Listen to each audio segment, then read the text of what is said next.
It's a tefillah from the Shalach HaKadosh, I get 2 or 3 emails about it from different institutions and organizations. If you can get a hold of it, or if not, consult the expert here. And it's a skula to say it, and skula can't hurt these days. Can never hurt. But that's about all we'll say about Rosh Chodesh per se.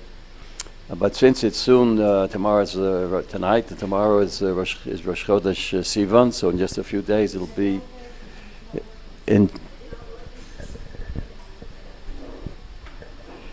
just a few days. Is that better? Not only do I have to hold it, I have to almost swallow it in order to get.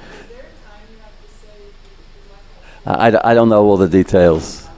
No, it's a little mystical. It's above my pay grade. But the details. But it's a skula, the tefillah from a very holy man. So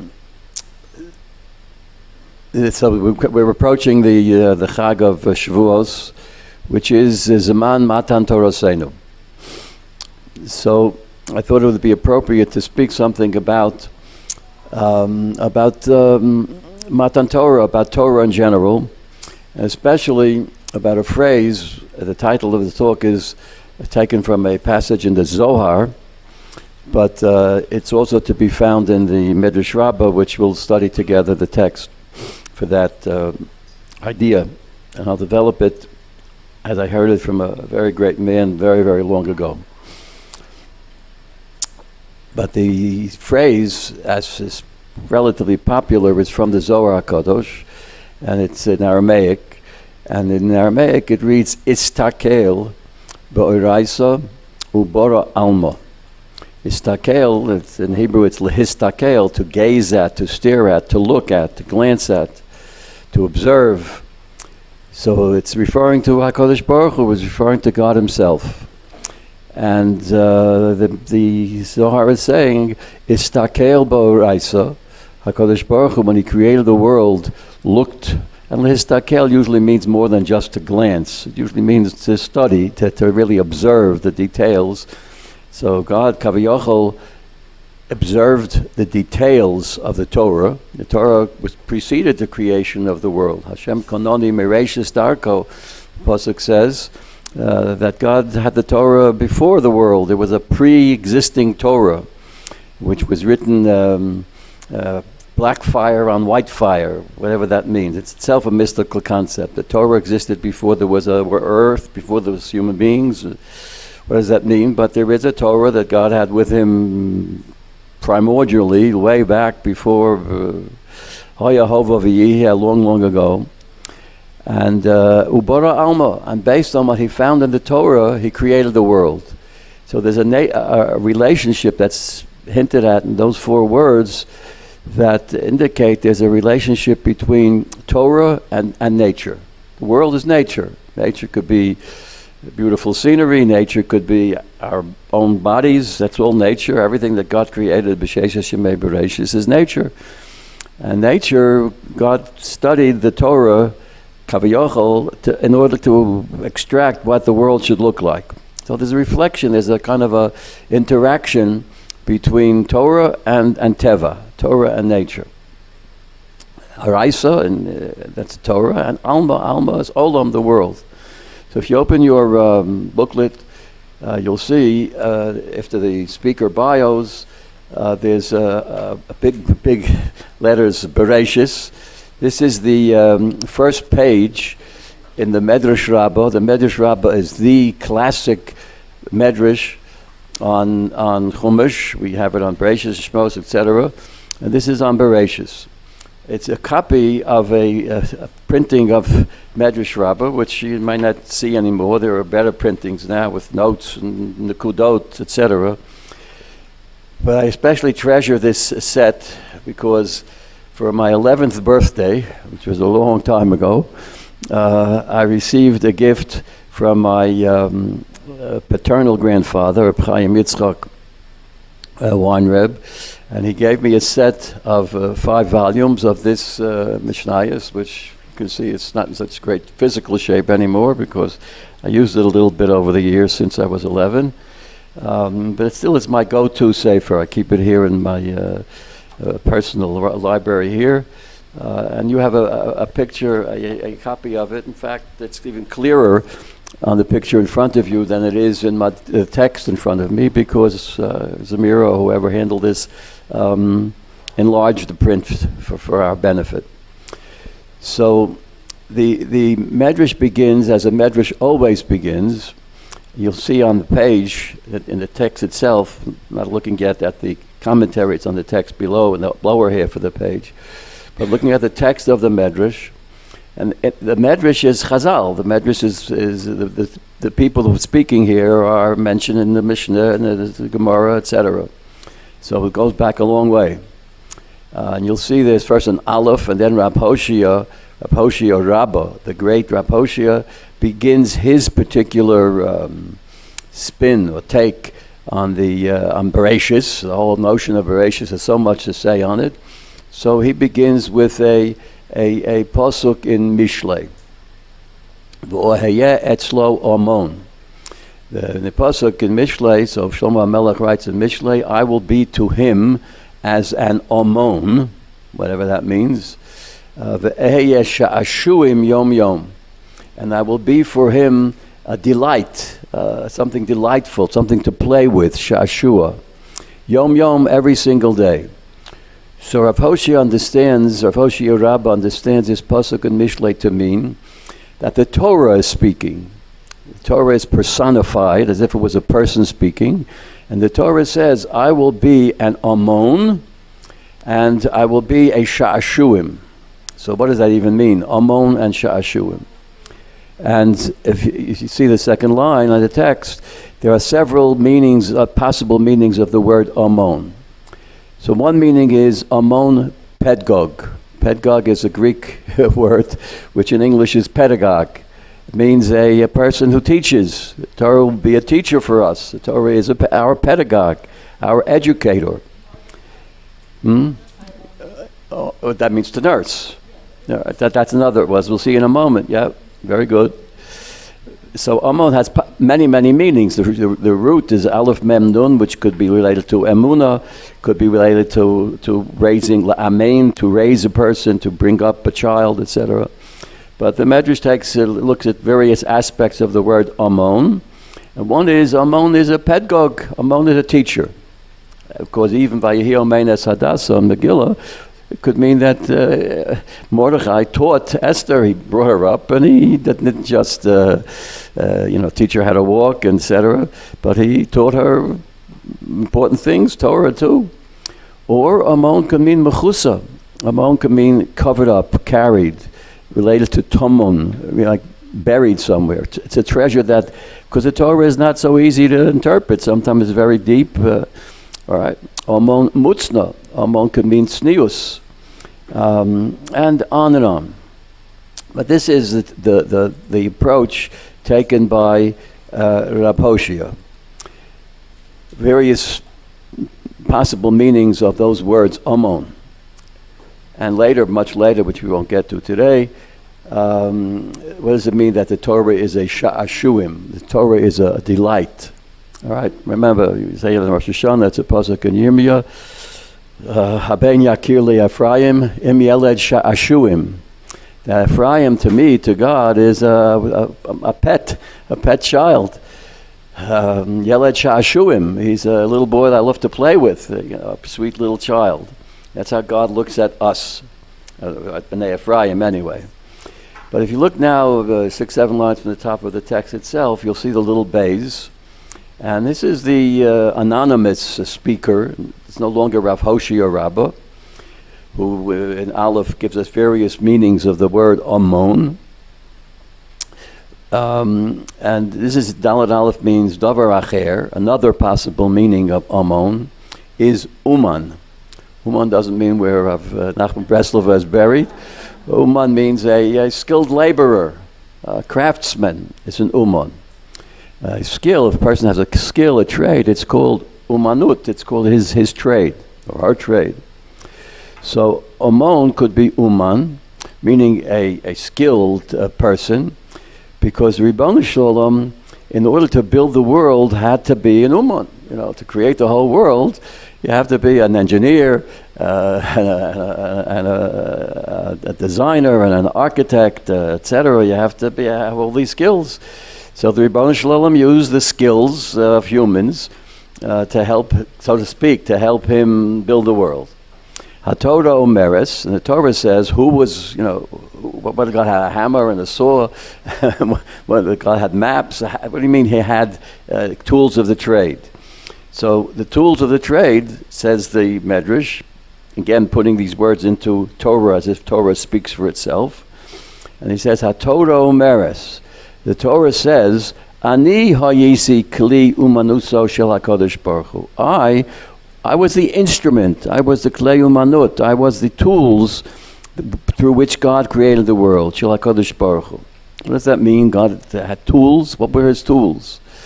So the Medrash explains, B'noheg sheba olam, customary in real life, melech beis vav means basar v'adam, melech basar v'adam, a king of flesh and blood, a human king, boneh paltin. He builds a palace. Often you'll find, more so in Medrash than in other rabbinic sources, you will find Greek words that are used as if they were Hebrew words. Sometimes they've become Hebrew words, sometimes even English words, like we saw before, Pedgog. Here now we have Paltin, which means a palace, palatial. He's building a palace. This king is building this beautiful palace with many rooms and corridors and a ballroom and a kitchen, and et cetera, and usually a dungeon in the basement. So to do that, Eino bona osa midas atzmo. The king is not an architect. He can't build it on his own. He knows, I'd love to have this beautiful, majestic palace. It should certainly look better than the palaces of all the other kings. I want to be number one king. So he has his ideas, but he can't do it elamida asuman, unless he has someone who's a craftsman, an architect, who can build it for him. True. Uman, but the architect himself, eino bona osa midas atzmo. He doesn't just make up the design for the house, for the palace out of his own mind and his imagination. He needs to put it down on paper. So he has to have a blueprint. So we come to the blueprint now. Ella, difteros upinkasos, again Greek words, which mean diftera is a blueprint.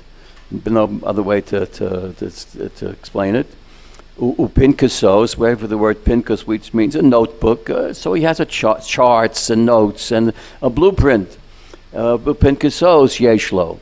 So the first thing the architect does, he takes out a blueprint, which is a blue piece of paper, at least it used to be that way, and he sketches a design. He checks with the king, how do you like it? Do you think we have a room here, another room here, we could put stairwells here, etc., etc. It's all on paper. Those papers are basic. He can't go further. That's the first step. And they're all difteros upinkasos yeshlo. Lodas.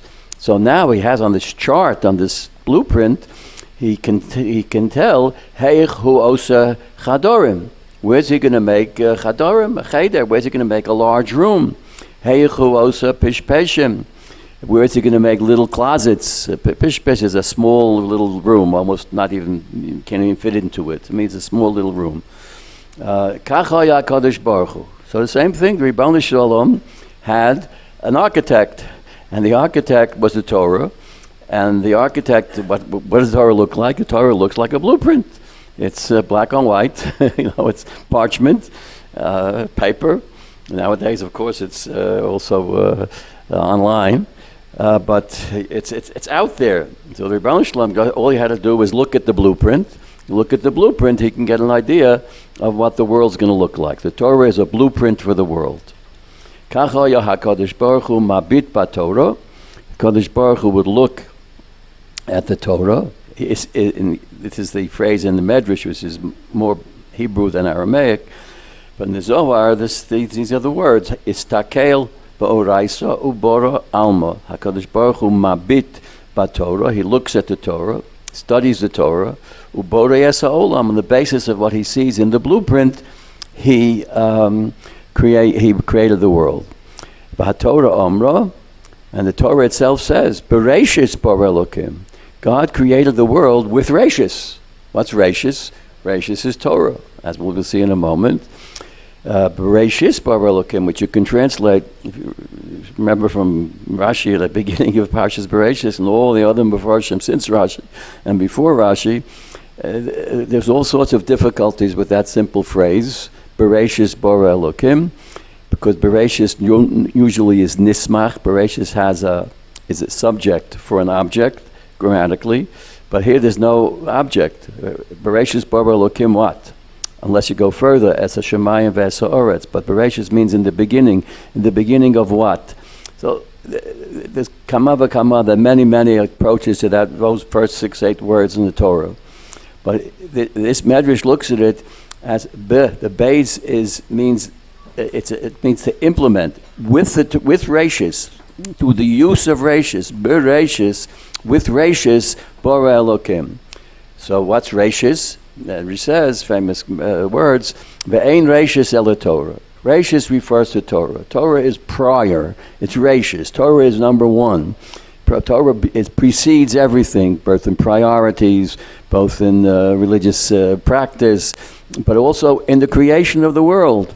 It wasn't long before the Big Bang or whatever other theories there are about the creation of the world, of the universe. Before all that, there was Torah.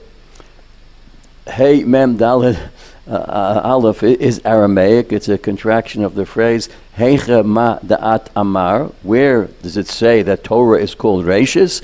That's a pasuk in Mishlei, where again, as is often the case in Sefer Mishlei, the Torah speaks for itself. Hashem Konani, the Torah is saying God acquired me.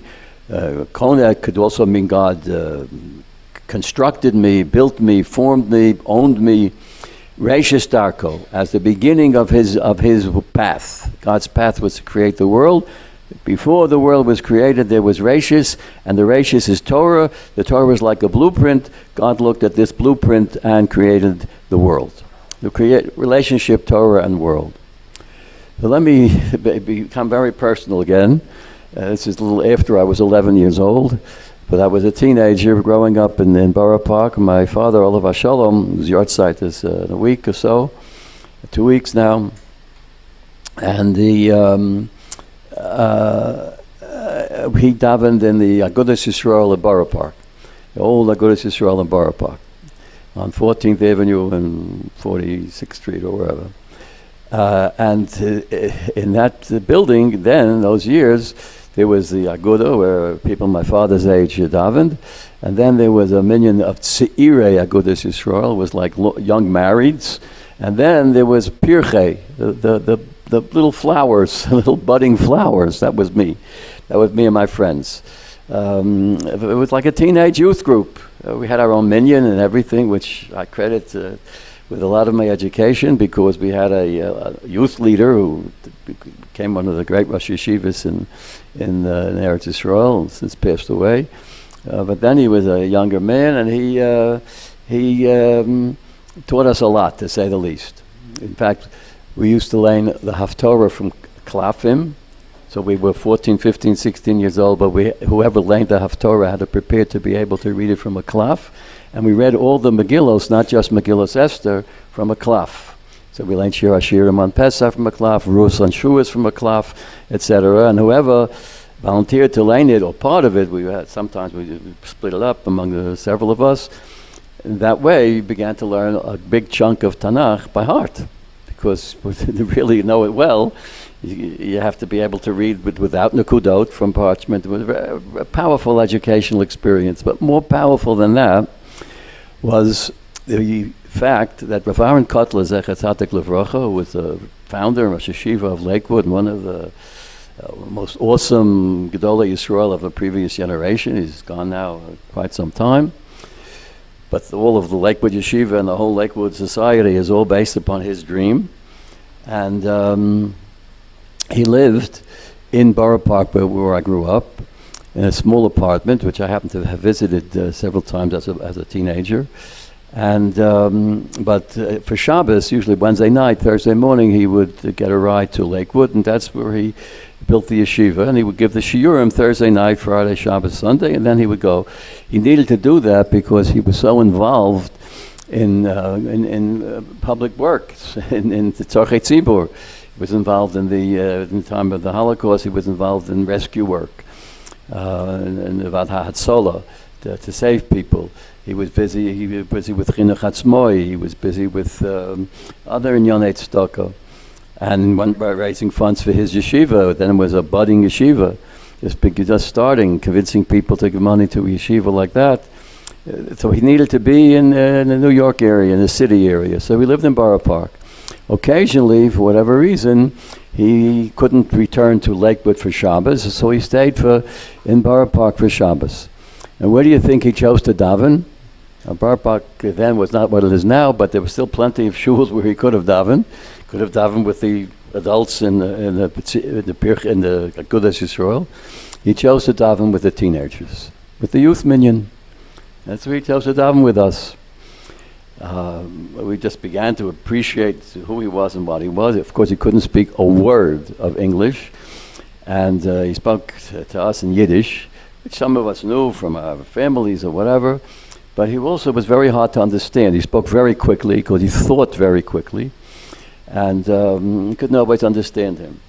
And we were 15, 16 years old. We weren't ready for Rav Aaron Kotler's Torah. He hadn't reached that point yet in our studies. So he would try to kind of, what should I say, dumb it down for us, the teenagers. So I remember two of his talks. I don't remember them word for word, but I remember the theme of two of his talks. In one of his talks, he focused on this medrash which we just studied. And he made a very fascinating point. He said to us, you boys, he called us Yingalach, which is usually a term for younger than teenagers. Yingalach are like 6-year-olds, but to him, we were Yingalach. And he said, so you Yingalach, I'm sure you learned that that Avraham Avinu kept the whole Torah.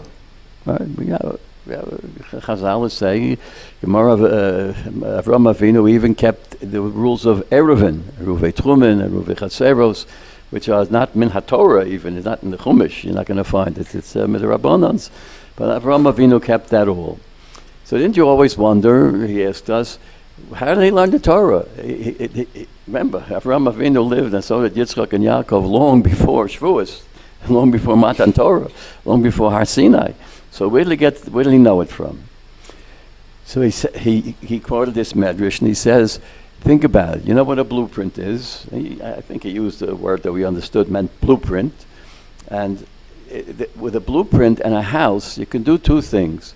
If you want to know what the house looks like, look at the blueprint. If you know how to read a blueprint, you know what the house looks like, what the structure looks like. But also, suppose you lose a blueprint, but the house is already built. So you can reconstruct the blueprint by looking at the house. Look at this building now, and I don't know where the blueprint for this building is, but if you wanted a blueprint for this building, so you could construct a blueprint from the house itself. Walk around the house, walk upstairs and look around and put it on paper, and you can reconstruct a duplicate for this house 5 miles from here by looking at the blueprint that you create from studying this house. So therefore, if you study the blueprint, you study Torah, and he's speaking to us Yingalach, if you boys study Torah, you'll be able to understand the world. Because from the blueprint you can see the world. Also, if you look at the world, you look at the world of nature, and he emphasized that nature doesn't just mean, the sunset and the forests and the trees, etc. It means your body is nature. If you study nature, you can understand Torah. And that's what Avraham was able to do. Avraham was able to study the world around him. There's no Matan Torah on Sinai. There's no Shnei Luchos HaTorah yet.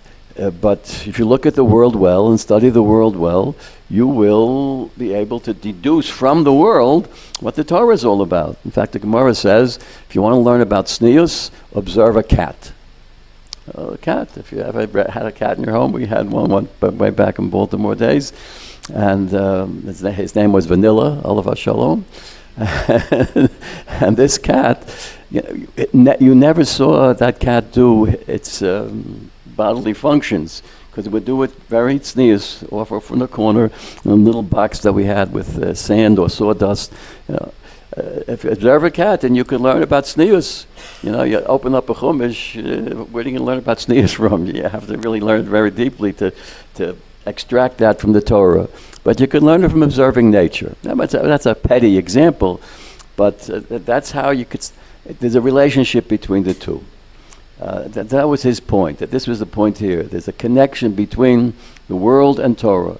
Torah reflects the world, and the world reflects Torah. Ideally, of course. So that's that was his teaching, Rav Aaron Kotler, based upon this medrash. In later years,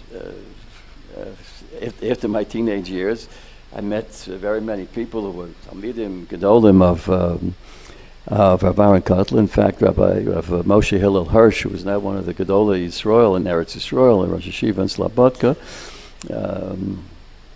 He was also a member of this group, but he was already kind of, I think, in the Tzeire. I don't know, in the Pirche. He's some years older than me. And he explained to me, Rav Aaron Kotler simplified it for you Yingelach, but really he meant something much deeper, much broader, and of course he did. But this is the lesson that I think makes a lot of sense in many ways. So what does it mean, the relationship between nature and the world? Now it means a lot, and this is a short talk here, but there's another source I'd like to share with you, and that's in the next page. You'll see it with the big letters, Perek Sheni.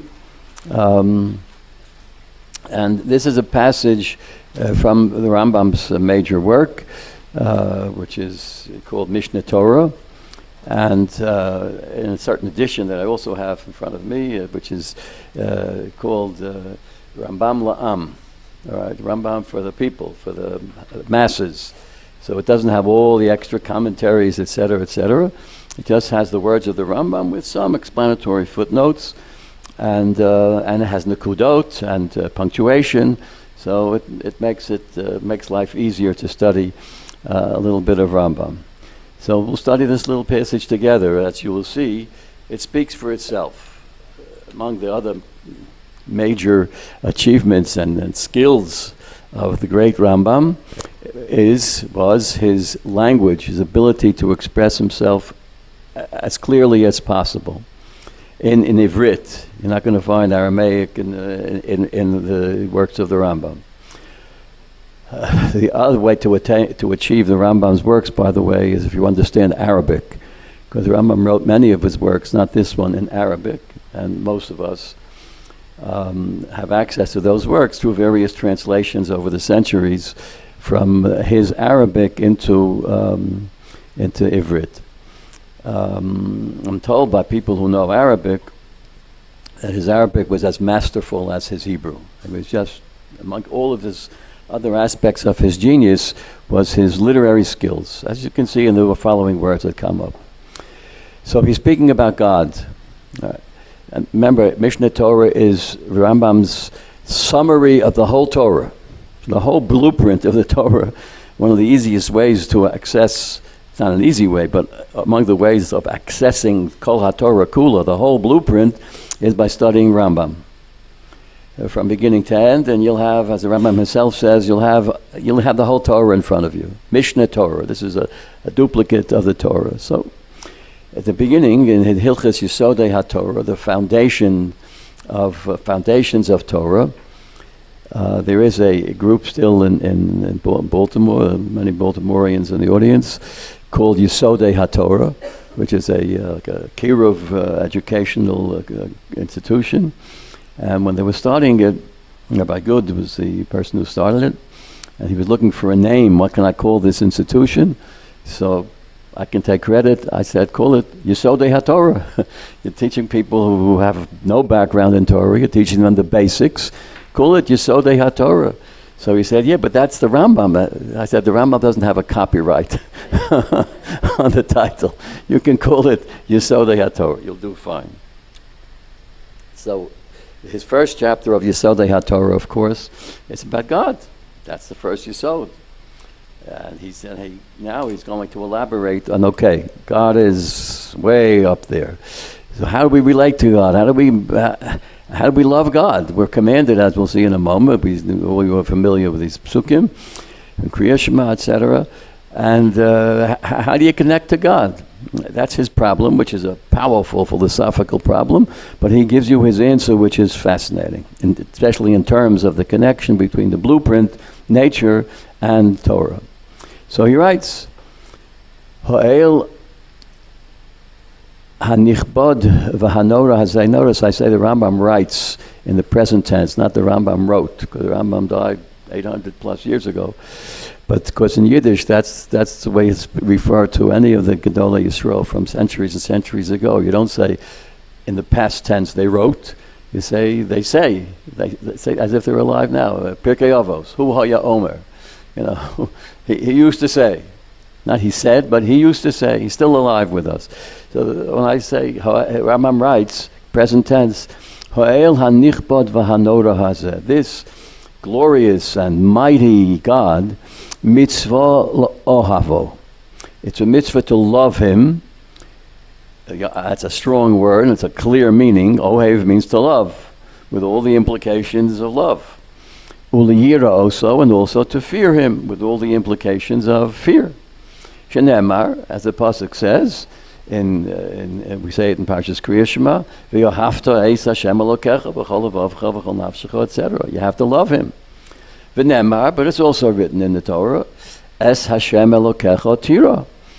You also have to fear him. So there's these two mitzvos. You have to love him, you have to fear him. One of the Rambam's, quote, rivals was the Ramban, Rabbi Moshe ben Nachman, who lived a generation or two after Rambam, but he has a different framework because he points out a beautiful formulation, which is useful to know. We fulfill the mitzvah of loving God by doing his positive mitzvos. So if you keep the mitzvah of Yahavta l'recha kamocha, you visit the sick, you go to a wedding in the Mesameach Chasam V'Kala, you give tzedakah, etc. All those positive commandments, that's how you show love for God. You show fear of God by keeping his negative commandments, by not eating treif, by not eating chametz on Pesach. That's how you show your fear. Love you show through demonstrative actions. Fear you show through avoidance, through staying away from his commandments.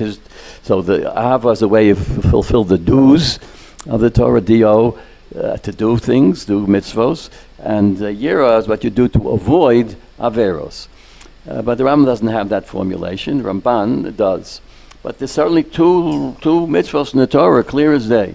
So now, Halacha Beis is really the focus of our talk today. How do you do that? All right, you're dealing with little kids, you can say God is like an old man in heaven and blah, blah, blah. But if a person's more sophisticated, adult, a mature person, what does it mean to love God? How do I do that? How do I fear God? How can I acquire these emotions, Ahava and Yira, powerful emotions? They're probably the two most powerful emotions for all humans, love and fear. Bishah, so he answered as follows, and this is the connection in the Rambam of how you achieve Ahavas Hashem, which is a mitzvah in the Torah. You achieve it from nature, from looking at the world with wonder. Remember that word, wonder? You don't find many people saying, "Oh, that's wonderful" anymore. That's not strong enough. You have to say awesome, right? Awesome is yira, right? Or used to mean yira. Now, oh, this potato kugel is awesome. Anyway, v'heichi haderech li ahavos over yiraso b'shor sheyisponein ha'odam b'masav. I was trained in a Litvish yeshiva with a yeshiva from the old country, from Lithuania. Said, as I learned the Rambam, when you learn the Rambam, you have to learn every word. My Zayda, who was from a Hasidic background, he used to say, when you learn Rashi, you have to learn every word. But in the Litvish yeshiva, Rashi, of course, is Rashi, but Rambam is up there too. So you have to look at every word, and especially because of the command of language that Rambam had, it's really important to learn every word. B'shor sheyisbonein ha'odom b'ma'asav u'veruav ha'nifloim ha'gedolim. When the person reflects, yisbonein means to reflect, to contemplate. It's the shoresh, of course, is bina. To look deeply. You don't just look at, oh wow, there's the fireworks, or oh beautiful, the beautiful scenery. Wow, that's fine. But you have to be misbonein. Look at it more carefully. What is this view in nature?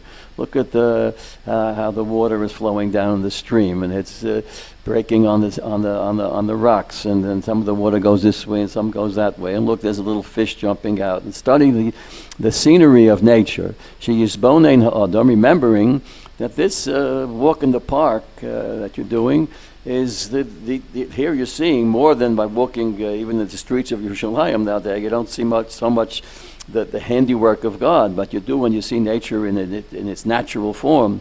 They are those scenes of nature are the ma'asav uveruav hanifloim hagedolim. These are the deeds and creation, wondrous nifloim hagedolim, great wonders of nature.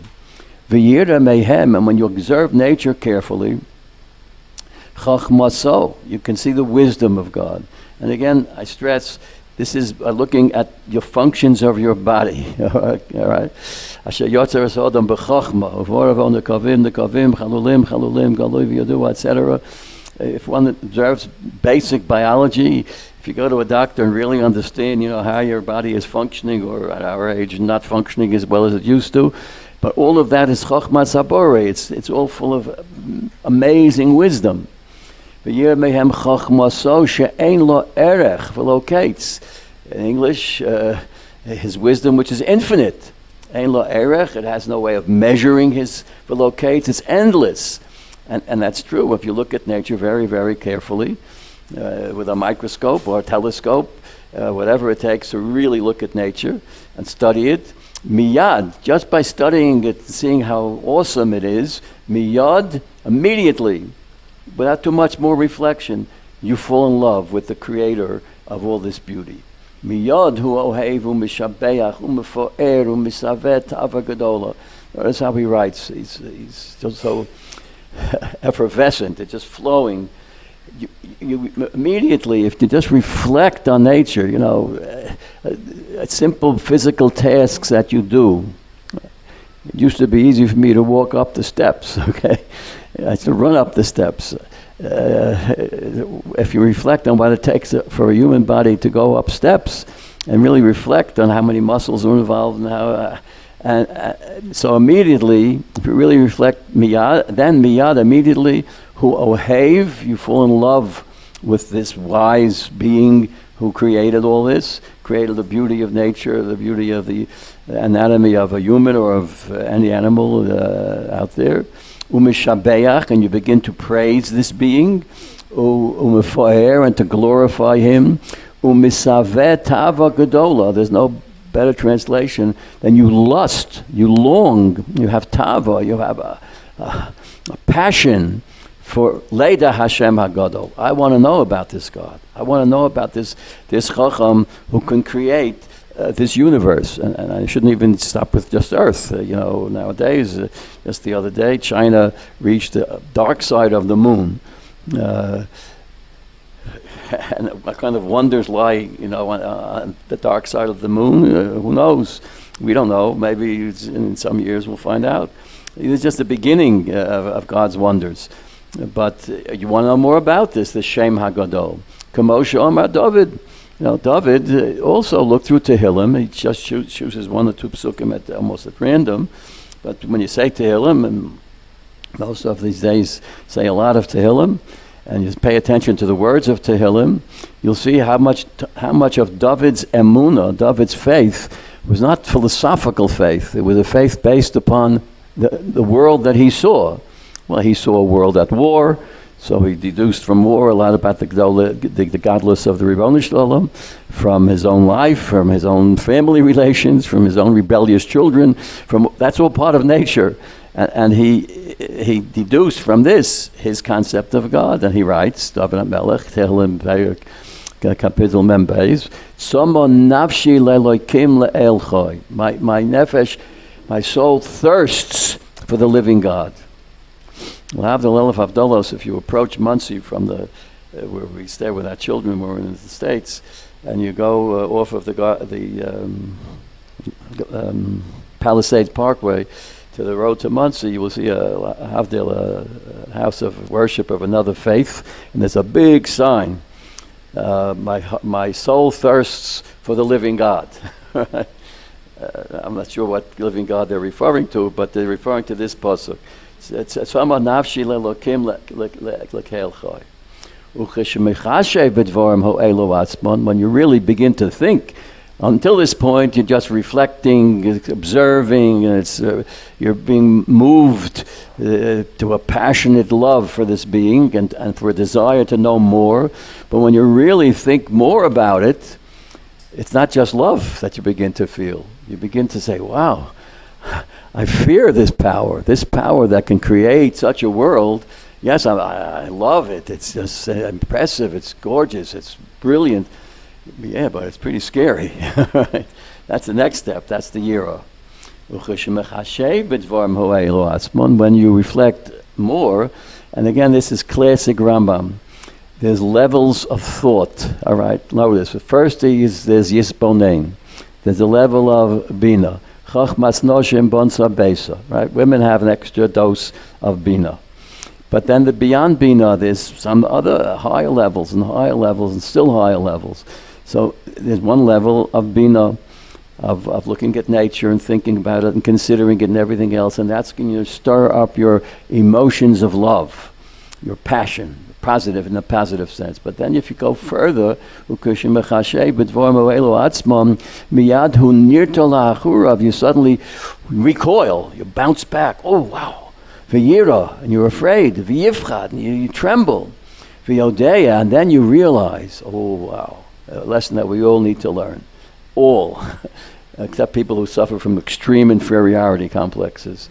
All right, but we all have to have an inferiority complex because we realize by reflecting on all this, shehu, that he, the human, Birya Katana, each of us is a small creature, a small speck in the universe.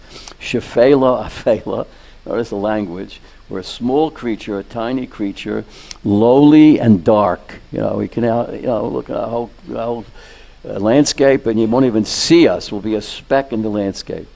Omed, we stand B'da'as kala, with a very limited, lightweight intelligence. What do we have? So we have 120 IQ, 140 IQ. Compared to this wise master of the universe, it's nothing. Mu'uta, it's a minuscule.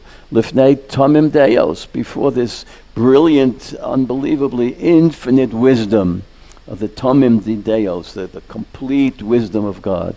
K'moshe Amar David, again, he retreats, so to speak, to the language of David. You can't do better than the language of Tehillim.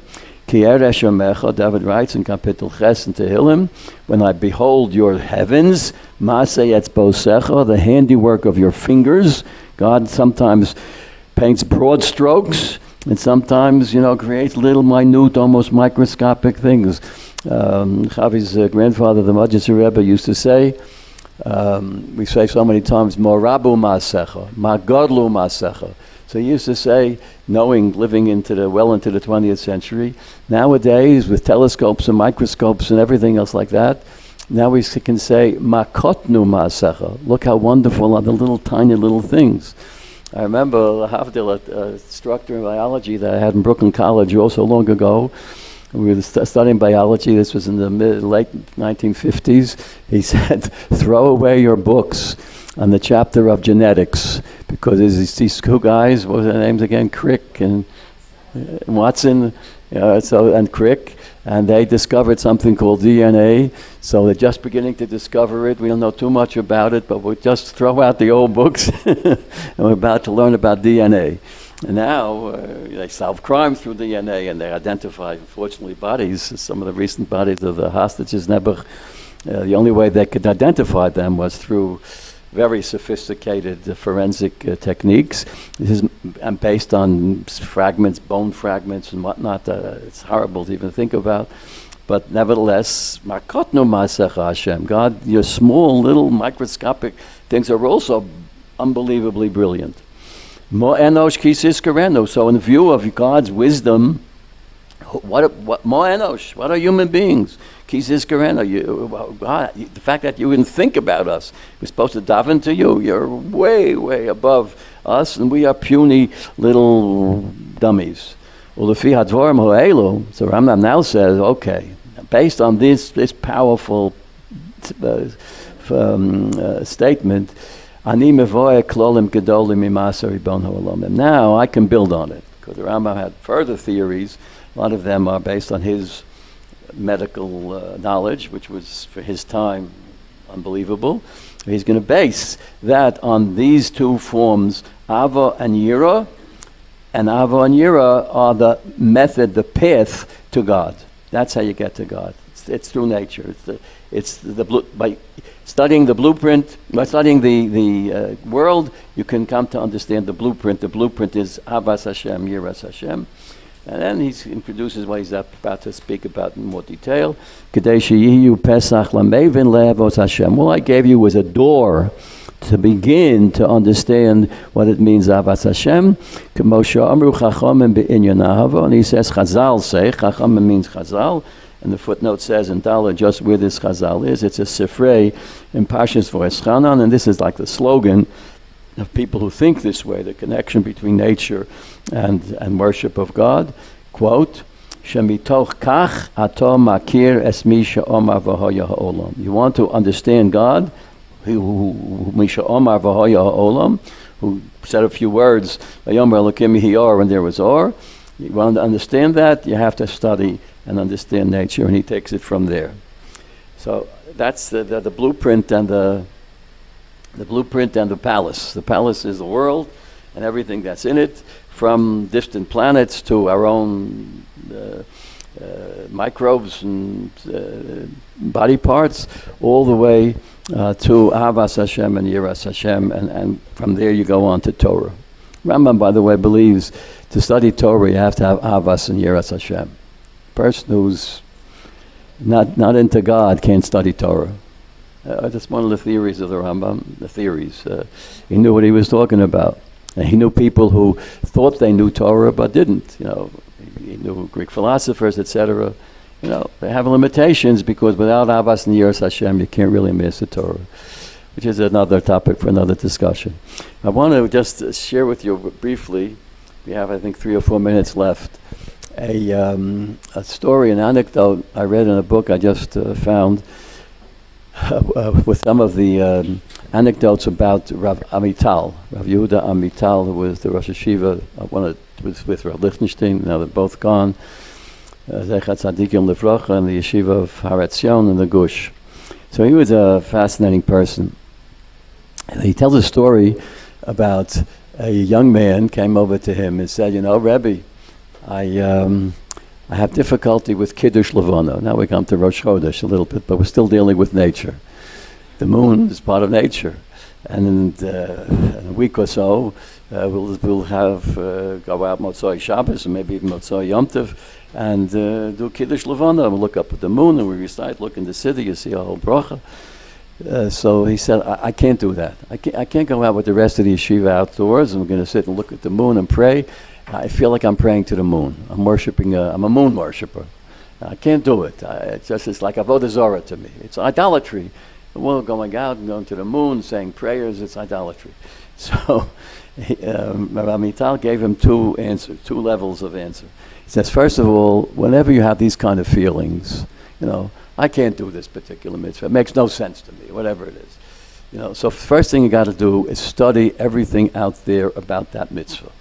You have difficulty, putting on tefillin. Learn everything there is about tefillin. Learn the Gemara that speaks about tefillin. Learn the Torah, the Chumash that speaks about tefillin. Learn the Rashi. Learn the Ramban. Learn the Shulchan Aruch. Learn the Mishnah Brura. Learn it all. Becoming familiar with the Torah of, in other words, the Torah, the study of the subject. You'll be able to do whatever you find it difficult to do. So just learn about Kiddush Levana. There's plenty of material about it in Chazal, etc. That's number one. Number two, Rabbi Amital gave him this lesson. You're not worshiping the moon. You're looking at the moon, and through the moon, you're learning about the Chochmas HaBorei. And look what the moon is, right? The moon is Chochmas HaBorei. The moon, one night it's not there. Pretty soon, this is a blank star. You can't even find the moon. Then you see a little sliver, and then the sliver gets bigger over time. And then by the 15th of the month, of the Hebrew month, you're going to see the full moon, then suddenly begin to diminish. And primitive man used to think, oh, it's not coming back, But 2 weeks later, it's coming back, but it's coming back slowly. And what does that mean? But how does that work? And if you know a basic astronomy of how it all works, it's a lo pashut. It's not that there's a light that's getting bigger and smaller. It's the way that the moon is positioned as it revolves around the earth, etc. It's very complex. It shows the Chochmas HaBorei. So when you reflect on Chochmas HaBorei, and that's what we're doing, we're saying all these tefillos very nicely. So I thought of adding to this this idea of Rav Amital, and with this to conclude, because it's about Rosh Chodesh, or Kiddush HaChodesh, starting the new month with the new moon, but it's also relevant for today's matzav with wars on many fronts of many types, wars of rockets and drones and forest fires and etc., but also wars of vicious anti-Semitism and wars of all kinds of wars. So we need shalom. So a topic for another time and another teacher is, do women also recite Kiddush Levana? All right. Yes or no? That's a topic for another time. Why yes? Why no? But basically, it's one of the, what can I say? It's a men's thing. But if you ever watched or participate in Kiddush Levana, one of the things you do, everybody, you can have 100 people out there, you approach 3 other people in the group and you say Shalom Aleichem, and they say to you Aleichem Shalom, Shalom Aleichem, Aleichem Shalom, Shalom Aleichem, Aleichem Shalom. What's that all about?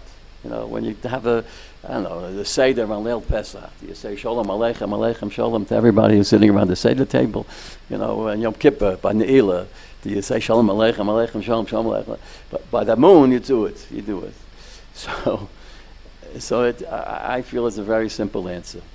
We say it in the Kaddish, Kaddish Shalom, Kaddish Tiskabel. The last part of Kaddish is Oseh Shalom Bimromov, Hu Yaseh Shalom Aleinu. We're in a situation now, all of us, just a few miles away, a half-hour drive. Who knows what's going on? We have, who knows how many hostages are still alive. And we pray and we empathize with the families. It's the most horrible experience they can possibly imagine, of not knowing if your brother, sister, wife, father, child, little baby children are alive or dead, or if they're alive, what kind of horrible circumstances they're under. Will they return? When will they return? How? And on and on. And everything that we experience at this time. So we want shalom, and we pray for shalom. And then whenever you find the word shalom, Rashi says in last week's parsha, Em ein shalom ein klum. In last week's parsha in Bechukosa, you have a list of brachos. You're going to have food and plenty and blah, blah, blah, blah, blah. But, all right, if there's no shalom, so Rashi adds, no shalom ein klum. What's worth anything without shalom? But how do you get shalom? Who can make shalom? So maybe the Qataris are going to make shalom. Okay, you're going to bank on the Qataris. It's almost laughable, unfortunately. So you're going to depend upon this president, this politician, next president. That's what even to depend upon the army. They all be well and safe and everything else like that. But they also have obviously limitations and make mistakes, and they're human. Shkios miyovin. But and in Kaddish we say Oseh Shalom Bimromov, the God who makes peace Bimromov. What does it mean to make peace Bimromov? The sun rises in the morning, right? And it sets in the evening. Sometimes it's a little hot, sometimes it's not so hot, but nevertheless, it's there. And the moon, don't forget, the sun and the moon had a big fight way back when. The sun and the moon, Moros Hakdolim, they were both the same size. And the moon was jealous and said, why can't I be bigger? So Rabbi Shalom says, I'll make shalom between you, all right? The shalom is the sun will remain big and hot, and the sun and everything else. The moon, I'm reducing you in size, and your light will be only a reflection of the sun's light. So that's a put down. On the other hand, you're going to have all these stars. That's how God made peace. So when we say Oseh Shalom Bimromov, Bimromov means in the celestial spheres, we mean things like that. The very fact that the universe and it's functioning, and that's Bimromov. That's what we've been learning about nature. So he, with a capital H, who is Oseh Shalom Bimromov, it's only God who is Yaseh Shalom Aleinu, V'yal Kol Yisrael, V'yimru Amen.